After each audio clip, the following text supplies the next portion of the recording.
আসসালামু আলাইকুম, শুভরাত্রি বন্ধুরা, কেমন আছেন? আজকে আমরা এখানে ডিনার করতে আসছি। আমার হাজব্যান্ড আমাদের ডিনার করাতে নিয়ে আসছে মতিঝিল ঘরোয়া রেস্টুরেন্টে কাছে খাওয়াতে নিয়ে আসছে আমার হাজব্যান্ড। যেহেতু আমার মেয়ে ভালো একটা রেজাল্ট করেছে, সেজন্য আমাদের রাত্রে এখানে আমার হাজব্যান্ড কাছে খাওয়ানোর জন্য নিয়ে আসছে।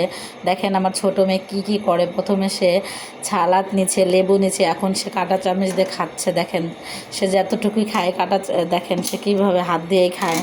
সবাই দেখে মাশাল্লাহ বলবেন। দেখেন তার বাবা দেখে খুব খুশি হচ্ছে। মেয়েদের খুব একটা ভালো সুন্দর একটা মুহূর্ত। দেখেন সে কাঁটা চামচ দিয়ে কী সুন্দর করে খাচ্ছে, মাশাল্লাহ। আসলে সে যত সময় রেস্টুরেন্টে ছিল পুরো রেস্টুরেন্টটাই সে মাতিয়ে রাখছে, সবাইকে টাটা দিচ্ছে, মানে খুব এনজয় করতেছে। সে কোনো প্রকারেই আমার হাতে খাবে না। দেখেন সে এখন ডিম ধরছে, তার বাবা বড় মেয়েকে খাওয়াচ্ছে, তারপরে সে নিজে খাবে। এখানে আসলে আমরা বোরহানিও নিয়ে নিয়েছি।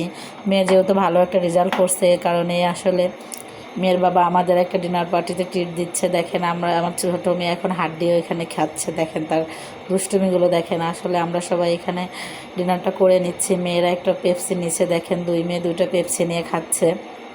ছোটো মেয়ের মানে বড় মেয়ের সব খাবারেই ভাগ বাসাইতে হবে। বড় মেয়ে যেটা খাবে ছোটো মেয়েও সেটা খাবে। দেখেন সে খাওয়া দাওয়া শেষ করে কি করবে, এখন সে রেস্টুরেন্টের গ্লাসও নিবে। গ্লাস নিয়ে তারপরে সে হাত ধুবে, গ্লাসের ভিতর পানি দিয়ে হাত ধুবে, নিজে মুখ মুছবে। দেখেন মাশাল্লাহ, এতটুকু বয়সে আমার মেয়ে এত বুঝে। সবাই আমার মেয়ের জন্য দোয়া